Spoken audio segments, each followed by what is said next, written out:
Good morning. I am Shannon Bay, the Program Manager of Adult and Community Engagement at the Georgia O'Keeffe Museum, and I am happy to welcome all of you here today for our talk. So I want to begin, before we get started with our program, if you have not done so, please introduce yourself in the chat box. You may notice that above where you type in your message, you have the option to select panelists or panelists and attendees. If you select panelists, then your comment only goes to myself and Christian. If you select panelists and attendees, then everyone can see your comment. So you can use that. If you want to just send a question to myself and Christian, you have that option. But if you want everyone to see your comment, you have that option as well. To find the chat, you're going to go to the bottom of your screen, as you can see here, and click on chat, and then the chat box will appear. If you're using an iPad, the chat can be found at the top of your screen. So the chat box will appear when you click on chat. You please utilize the chat box throughout the talk for questions, and Christian will answer those at the end. You can also close the chat box by clicking on the X in the upper right corner if you don't want it to be on your screen. And if your chat box is in the middle of your screen, you can move it around your screen by clicking on it, holding down your mouse button and dragging it. So now to begin our program. I would first like to welcome everyone who's tuning in today. I would like to extend a special welcome to our members and the members of the New Mexico Museum Foundation who are joining us today. Your support made this event possible. And if you're not yet a member and enjoy this program, please consider joining the O'Keeffe Museum at gokm.org/join, or make a charitable donation at gokm/give so we can continue providing these lectures. This program is a collaborative effort with our neighbors at the New Mexico Museum of Art. To support their efforts, please go to the New Mexico Museum Foundation's webpage to become a member or donate. Now I'm going to turn the presentation over to our presenter, Christian Waguespack, the Curator of 20th Century Art at the New Mexico Museum of Art. Please welcome Christian, who will be sharing with us a presentation on Cady Wells, a New Mexico artist and friend of Georgia O'Keeffe's. Okay, so good morning, everybody. I want to start by thanking everybody at the O'Keeffe Museum for inviting me to do this talk. It's always a pleasure to get to collaborate with our neighbors at the O'Keeffe, and it was a real treat to get the email asking me to do this talk on Cady Wells. And what we're going to be kind of covering today is the talk is Cady Wells, A Life Made in New Mexico. And what I'd like to do is kind of give an overview of Wells's life here, to talk a little bit about the stylistic progression of the work that he made here in the state, to look at some of the major subject matters and themes he covered, but also look at some of the broader context from his own life, from kind of the history of the early 20th century, to look at different ways that we can begin to make sense of Wells's work. And in this title slide, I just wanted to start with this lovely picture of Wells and his 4 dachshunds. You know, O'Keeffe had her chows, so Wells had his dachshunds. And they were known for kind of these long, wonderful little hikes around his house in Hakona. And I think it does a really great job of capturing what we kind of know about Wells as a person. It's very charming, it's very sweet, and he was kind of really beloved by the people that came into his life and kind of knew him as a host, as a friend, as a patron, and of course, as an artist. And I want to start here. As I'm sure you all know, 3 days ago, Pride Month kicked off. And I want to dedicate this talk to Pride Month, and I want to dedicate it to Cady Wells as a proud out gay artist. And this is significant, not only just, you know, because it was a significant part of who he was, but because I believe that if it weren't for Wells growing up gay in the community that he did as a child, the Wells as an artist that we know today would have never happened. So what I'm showing you here is a picture of young Cady Wells, and he's in Arizona at a place called the Evans Ranch School. And he got sent there by his father, Mason, as a kind of an attempt to toughen him up. He thought that, you know, if he sent Cady out west to a ranch school where he learned to do these very kind of traditionally machismo things, it would help him, I guess, not be gay, which to me seems like the most kind of misguided thing you could possibly do, send a young gay man to a ranch school, because he absolutely loved it, and it didn't work at all. But Wells grew up he grew up in Massachusetts, in Southbridge, Massachusetts. And he grew up in a very wealthy and prominent New England family. If any of you guys are familiar with Southbridge Village, the historic community there, his father kind of helped found that. They were very wealthy. He had kind of all the privileges of a young, wealthy man in New England. He, learned classical piano. He had trained for a while to be a concert pianist. He studied set design and things like that. He went to several boarding schools, but kind of as a point of pride, he was the rebel of the family. And a lot of that rebellion revolved around the fact that he was a gay man and he wasn't finding his place in this community.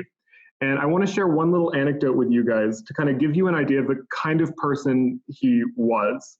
So he was kicked out of one of the many boarding schools that he ended up getting kicked out of because he was caught in bed with another young man. And this enraged his father. At the time, his father actually threatened to kill him.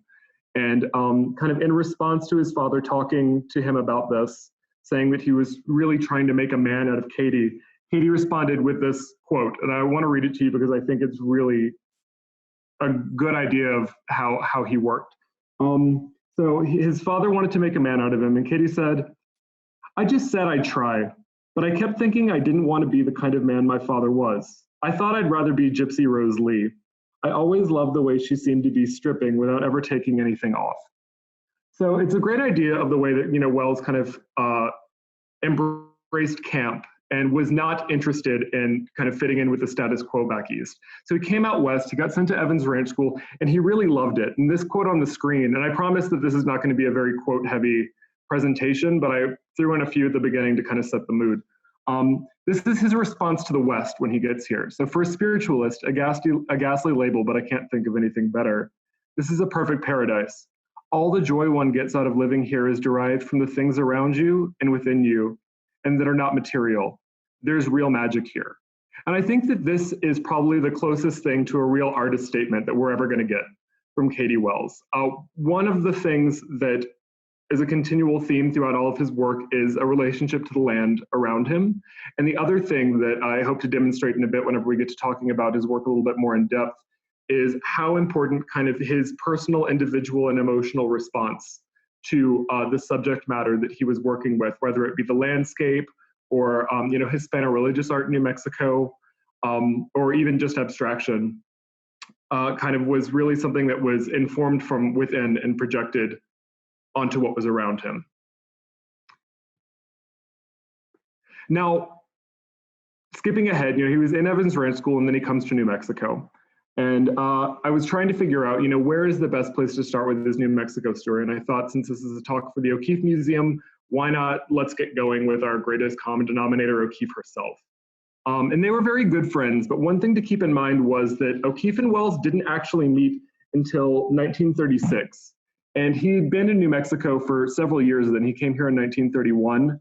Whenever he first arrived, he stayed at Mabel Dodge's place for a while, like most of the modernists did, but he didn't stay there very long. He pretty quickly moved to Jacona, which for those of you maybe who are not very familiar with New Mexico geography is just about an hour north of Santa Fe and very close to Los Alamos, which will become important with his later work.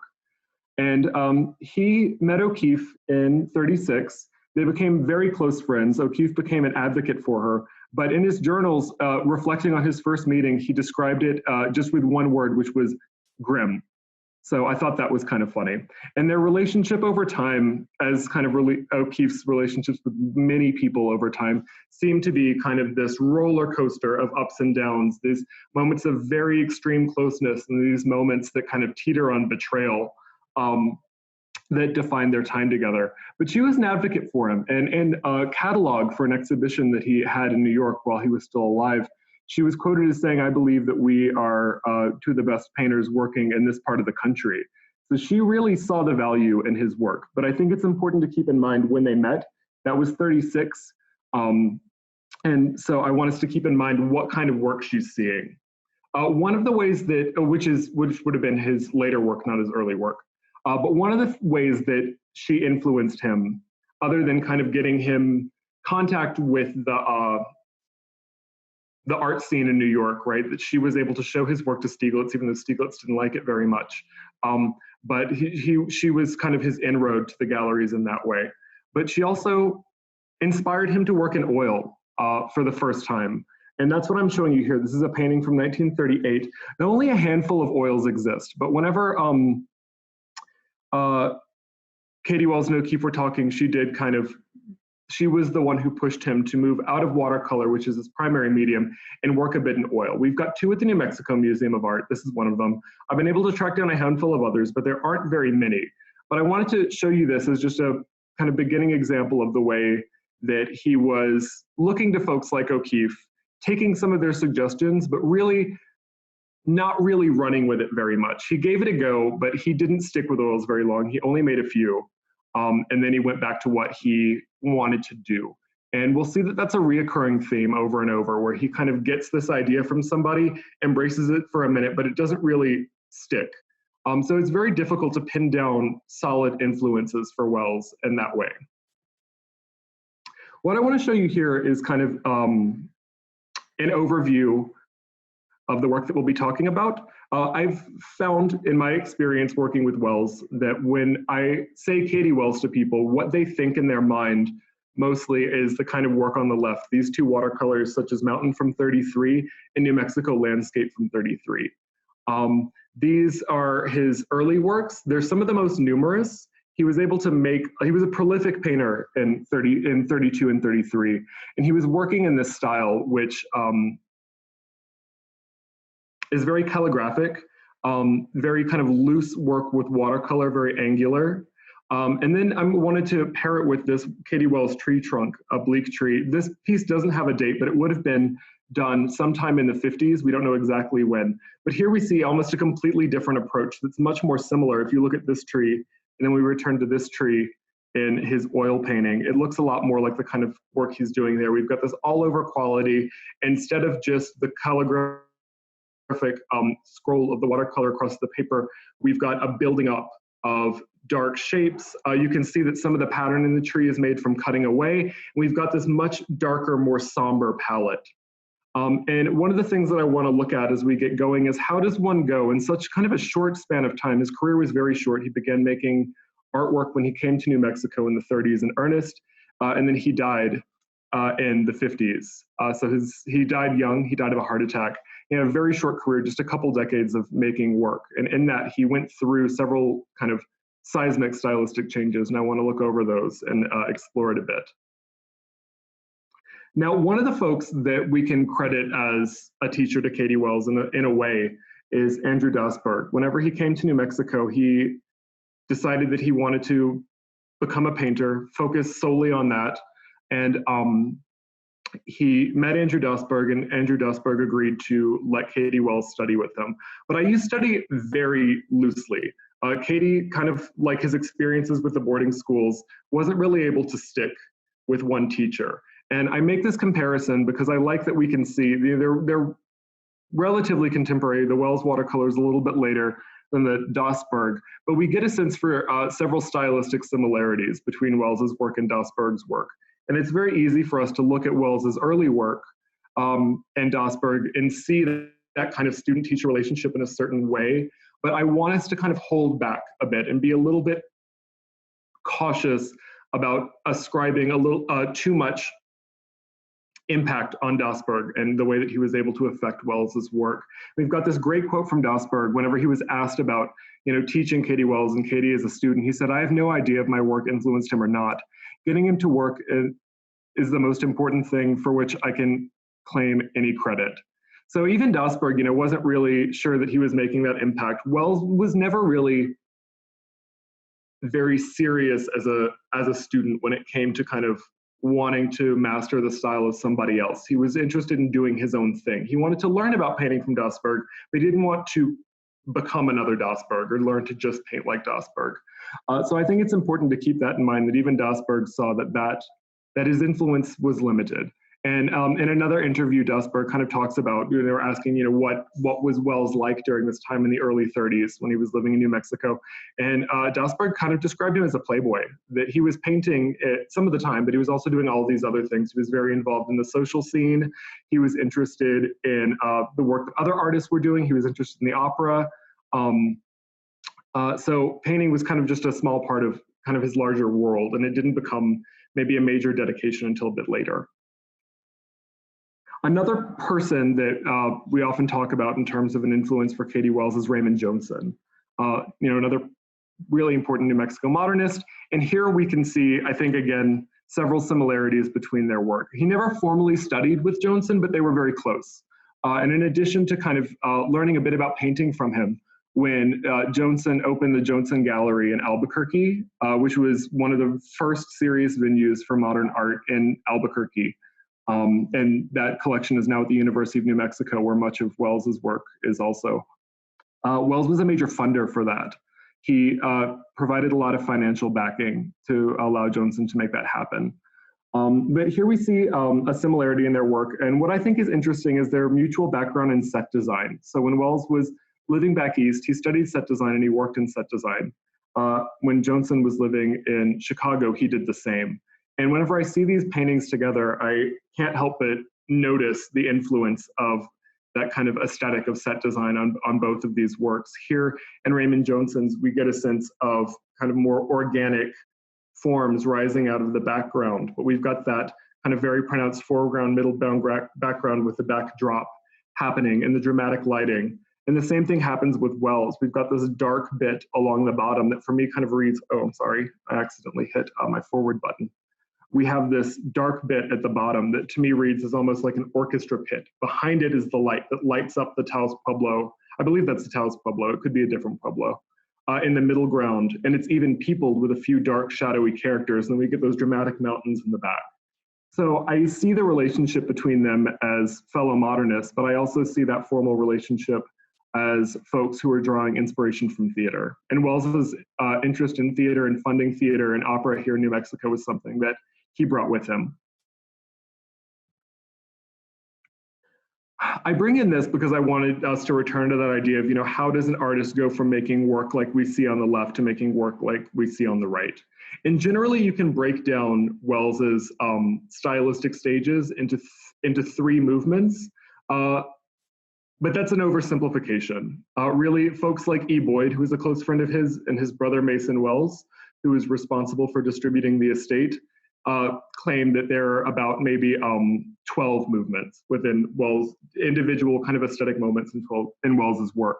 But I wanted to bring this up to show you kind of the difference in how we can tell what stage we're working with. So the early work kind of goes from 32 to 34, and it's these kind of calligraphic paintings that look a lot more loose and are interested in these sharp angles and kind of active, aggressive brushwork.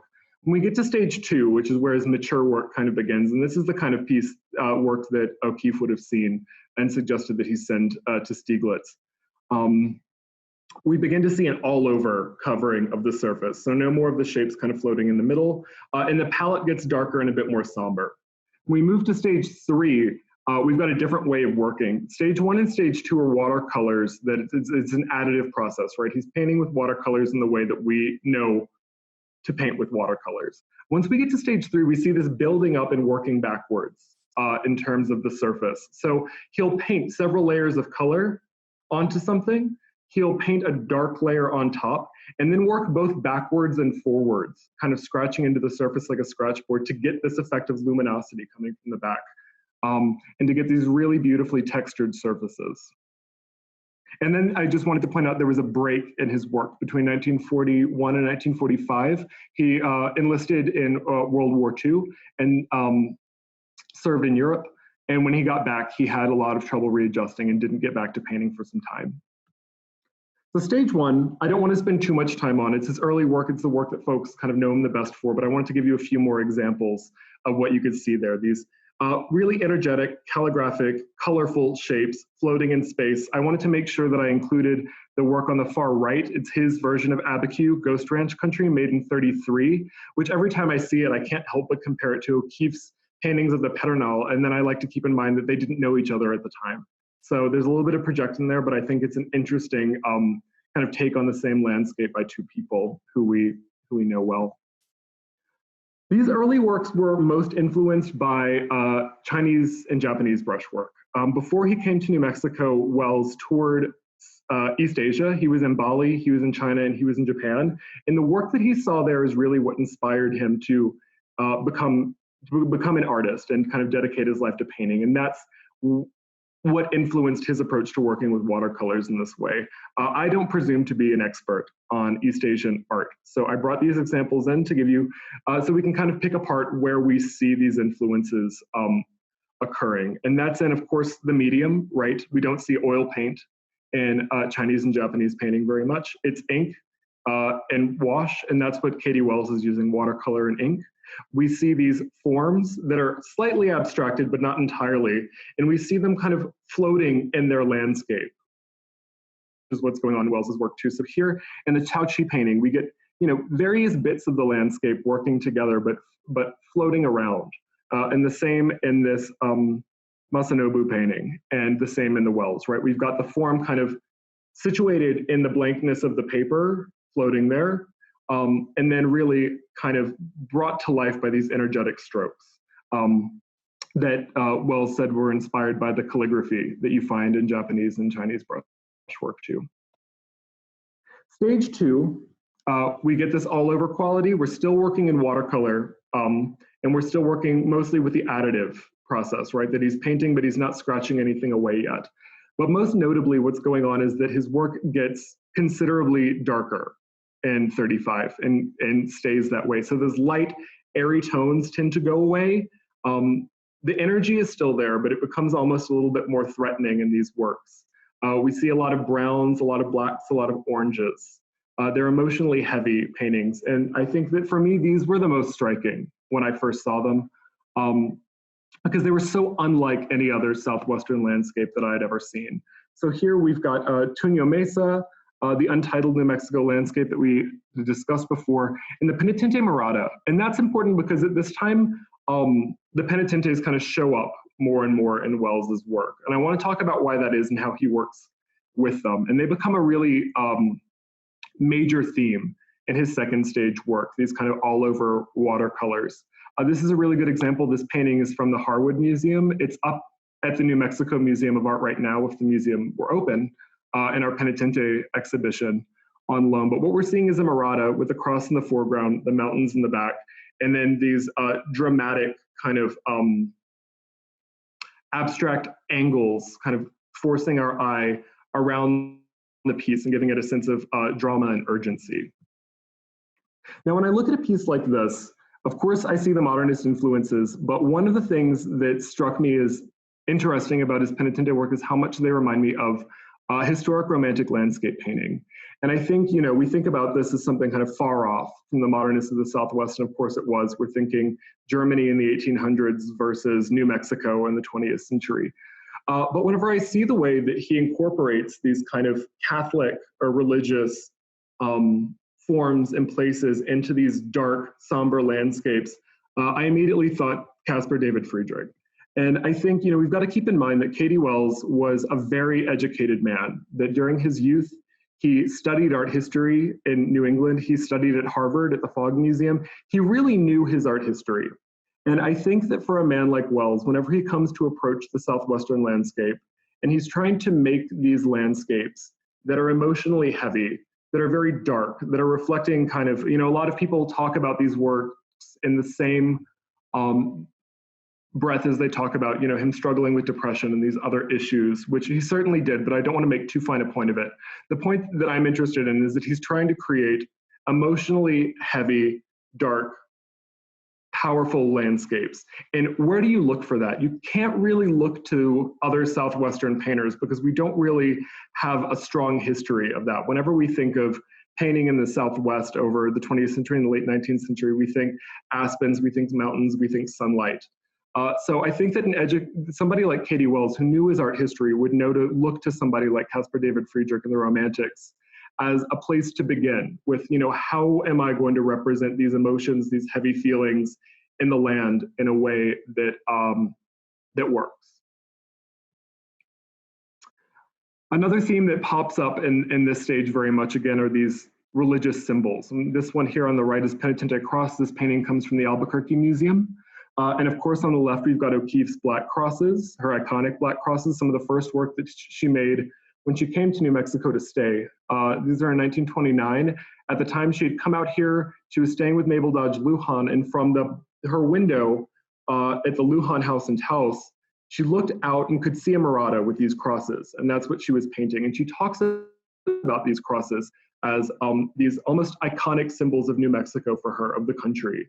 And what I love is, you know, the cross is so front and center. It's this dark, looming, ominous thing. But in the back, we get this very kind of quintessentially O'Keeffe, rolling, organic landscape. And we do the same for Wells, but it's more his vision, right? It's the same black cross. What I think is interesting is that this one was done again before he met O'Keeffe. I'm sure he would have seen the work, but they weren't close at the time that he made this, which I find difficult to believe. But we got that same black cross that's right in the foreground. In the back, instead of the rolling organic landscape that we see in O'Keeffe, we've got this jagged, ferocious landscape that we come to associate with Wells's second period of painting. And then again, back to Caspar David Friedrich, whenever I see this, of course, my first thought is O'Keeffe. My second thought is, where else do we see these heavy religious icons in a somber landscape? It's with Friedrich, it's with the Romantic painters of Germany. So I can't say for sure whether or not Wells was, you know, consciously wanting to reference this, but I find it very hard to believe that a man of his education, you know, he'd been to Germany, he would have known these things from his study of art history, wouldn't have seen the connection there with the heavy landscape. And this piece, I think, it's interesting. It's odd for Wells because what we have is an interior scene. It's the interior of a murata, which is a Penitente meeting place. So he didn't do very many interiors. This is the only one that I can think of, actually.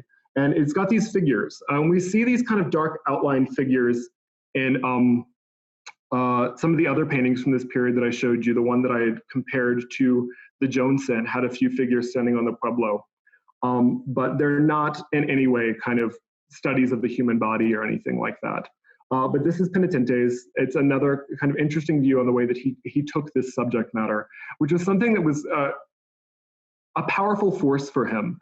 There's a moment where he was in California, and he's commenting on, it's right before the war, and he's seeing all of these warships kind of gathering in the harbor, and he comments on it about the kind of weight of war that he's feeling when he sees these kind of masses of military ships in California. And what he says is, it's just like the Penitente feeling in New Mexico. So he looked at this group as kind of iconic of a darker aspect of the state, of this kind of somberness that he found interesting here, and that he kept kind of incorporating into these darker landscapes as a symbol of that. What I find interesting about this piece too is the violence, really. So we know kind of one of the things that the Penitentes are known for is self-flagellation, right, as a practice. And we see that here in these kind of bright red spurts.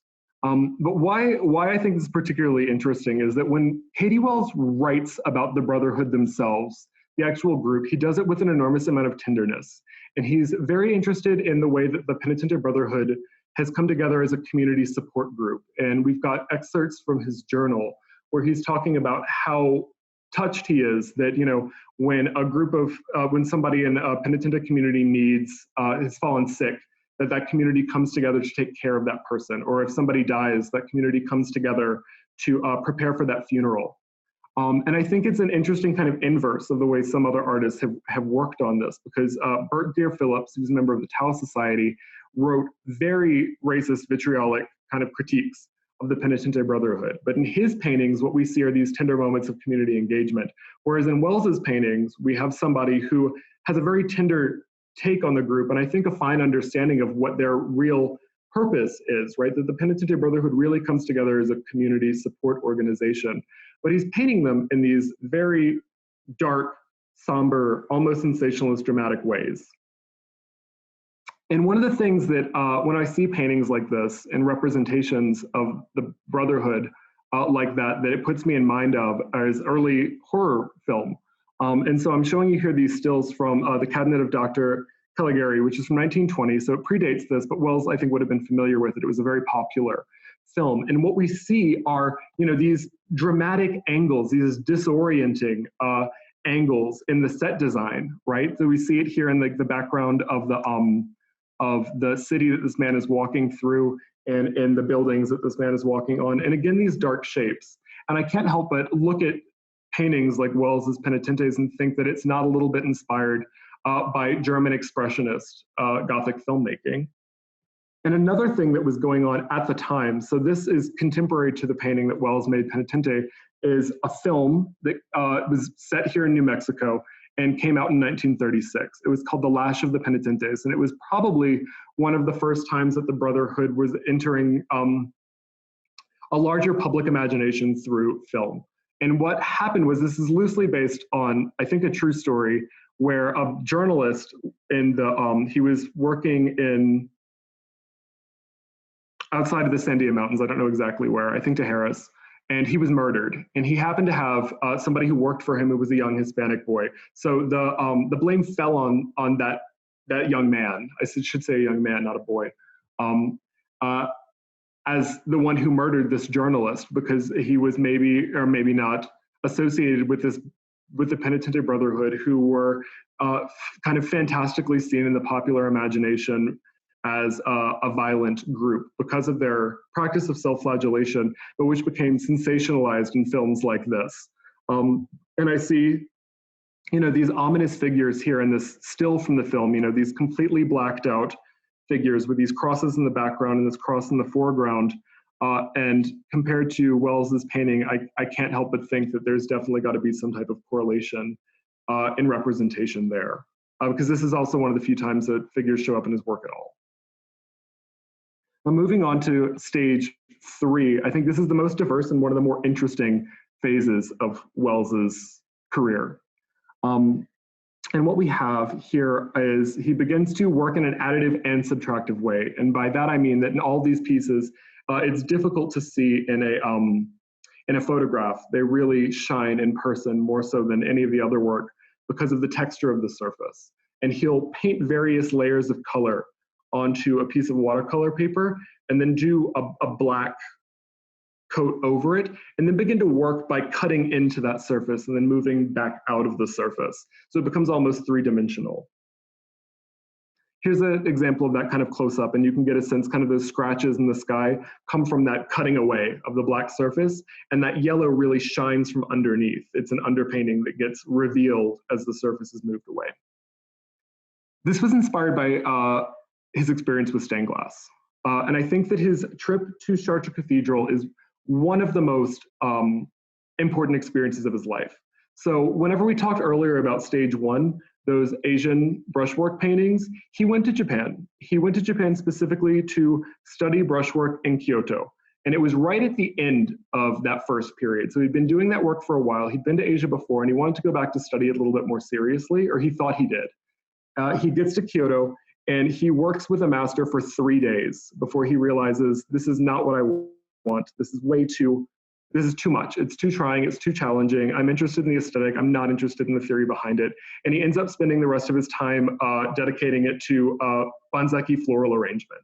So I think that's a really wonderful kind of, again, look at the way that Wells, kind of like his work with Dasberg, gets this idea in his head that he wants to do something, finds the master, right? He wants to be a modernist, so he finds Dasberg and works with him, but then it really doesn't pan out the way that he wants, and he ends up doing his own thing. He's interested in this Japanese brushwork, so he goes to Kyoto, studies with the master, realizes, oh, this is not really what I want, I'm gonna do my own thing. And then Chartres Cathedral comes along. So this is after World War II. He returns to France, and he does so with the intent of studying the glass here. And he studies it, he spends a week in the cathedral itself, just studying the glass work with the idea that he's going to go on to other glass factories to learn more about how it's made, how it works, and that sort of thing. He's enraptured with what he sees at Chartres. He incorporates it, into the work that he does for the rest of his life. He gets to the contemporary glass factories and becomes completely uninterested. He says that contemporary glass is not doing for him what this medieval glass does. So he goes back and really works with this as his starting point. And here I'm showing you Chartres Cathedral, some of the glasswork that you find inside the cathedral, and then an example of a painting that Wells made inspired by that, so stained glass window. Here's another example of the kind of work that comes after that and somebody that he would have been inspired by or known in modernist circles. So this is Head of Bulto. He begins to incorporate a lot of the Spanish colonial art that he finds in the region into his own work. He becomes friends with E. Boyd, who later became the curator of Spanish colonial art at the New Mexico Museum System. She guides him in collecting, and that collection then is donated to the New Mexico Museum System. So he brings these works in, but they become, I think what's interesting about them is that they become more portraits than they are records of Spanish colonial figures. So this is head of Bulto. I've compared it here to Georges Renault's head, because Renault is another figure that's often kind of Wells and he are compared to. I think that looking at these two together, we see exactly why. But Renault is also inspired by that stained glass work, and that's where a lot of his aesthetic came from. And I want to talk a little bit about subject matter. We don't have very much time left, but landscapes, portraits, religious objects, and still lifes were the major subjects that he worked with. Landscapes we've covered pretty much in depth, so I wanted to bring this up to kind of remind us of the thematic progression of this theme that he stuck with his entire life. This is an example of the kind of landscapes that he would do around his home in Hakona with the actual site. I was driving by there this weekend and I had my passenger, I did not take this picture driving, do a picture of the site because I thought that comparison would be interesting because we get a sense of the way that he's able to project his own vision onto this landscape that we're all very familiar with. Portraits are an interesting thing for Wells because he never really settles on doing a lot of them, and a lot of them become a little bit more abstract than what we think of as solid portraiture. And I bring these up, they're all related to E. Boyd in some way. So this is a portrait of E. This is Cady Wells' Metamorphic, which is a late abstract work. And it was a gift that he gave to E. Boyd. And of course, I think whenever we think about these kind of dark, somber themes and the title Metamorphic, we've got to think Kafka too, right? And then Head of Christ. So this is an example of one of his paintings of one of the Bultos that E. Boyd would have helped him acquire, that he then kind of turned into this wonderfully kind of emotive piece that I think stands on its own 2 feet, aside from whatever its reference might have been, as an emotional portrait. Here, I just wanted to kind of compare stylistically the work that he's doing of E. Boyd with modernists like Matisse. We see the same kind of loose line work. And what I find particularly interesting about this is it's a lino cut. So for the portrait of E, Wells is kind of cutting away that dark surface to show that chartreuse green underneath and it's shining through. He got that from working with stained glass. And then here with Matisse, he had to cut those lines away, and the black was what was left in a lino cut and printed. So we've got that cutting and that loose line and that interest in modernist form. This I wanted to bring up. It's another example for me of an abstract portrait. It's a gift of Rebecca.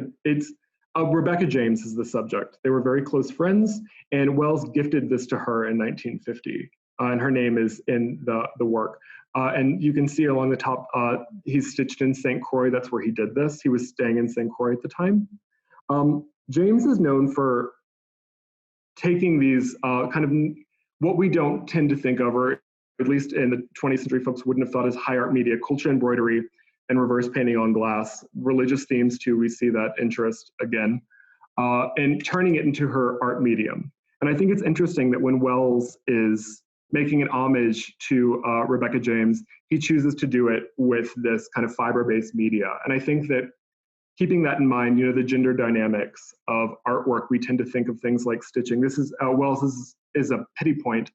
We don't think of many male artists doing that. So I appreciate this as breaking of kind of gender norms in the art world, but also kind of looking at Rebecca's interests in something that he's making for her. Religious objects is another one. So as I had mentioned, E. Boyd had helped guide him in collecting these. Here's a picture of her in her studio, kind of working on some of the retablos that she made copies of. Here's an example of the kind of work that we see coming from E. Boyd, compared to an example of Wells's painting of the Head of Christ.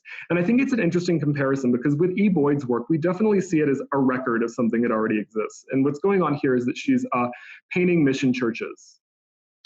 And making these available during the New Deal period. So it's about capturing that image. Whereas for Wells, it's starting with the colonial object, but really making it about the emotional intensity of the object and Wells's relationship to those feelings more than a record of the object itself.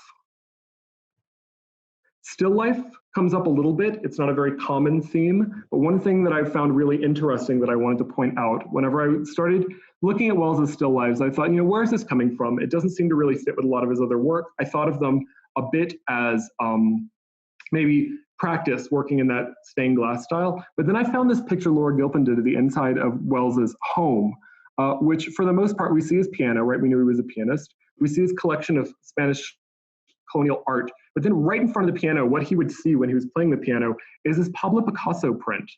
And it was kind of an aha moment for me when I saw this print. It was definitely, something that he was looking at as an inspiration for these still life pieces. And I think, we looked at a bit of the kind of early romantic Gothic landscapes in his stage 2 work. And I think I see a bit of that here, right, with the still life and the tradition of the vanitas, right, that in all still lifes, there's the implication of death because of that tradition. And I think that that might have been part of his interest with this. But I also believe that these were kind of practices for working with that almost stained glass-like form. And then finally, abstraction. This is kind of the last kind of group of work that he did whenever he moved into pure abstraction after World War II. And what I'm showing you is Confused Memory on the left, Battlefield number 3, and then Blue Whirlpool. And what's going on with this period is Wells is really kind of struggling emotionally at this point. He's gotten back from World War II. He was traumatized during World War II. He talked about his inability to paint in the period after that as the damned octopus of readjustment, which reading his work about the way, his writing in his journals about the way that he's feeling this time, he's going through what we would understand as PTSD. Also, he's right down the street from Los Alamos. Los Alamos is a place of enormous consternation for him. He's written about it as the existence of Los Alamos is a constant reminder of the persistence of war in the world. He was interested in kind of incorporating social activism and anti-war sentiments into his work. He was so troubled by his proximity to Los Alamos that he tried to move to the Bahamas. He tried to sell his house in Hakona for a while. It didn't sell. He came back. But I believe Blue Whirlpool study might be some of the work that he made there in the Caribbean and St. Croix because of its watery themes, since New Mexico itself is not very watery. But these other pieces are interesting kind of psychological abstractions that are coming from this tension with being so close to Los Alamos, with being kind of so close to the nuclear contamination that he associated with that place in which he felt he was really tainted by. So that's how we can kind of read these darker works at the end of his career. And then unfortunately, shortly after making works like these, he passed away, actually just a few days short of his birthday, cutting a very promising career very short. And that's where I'll wrap it up so we can have a little bit of time for questions.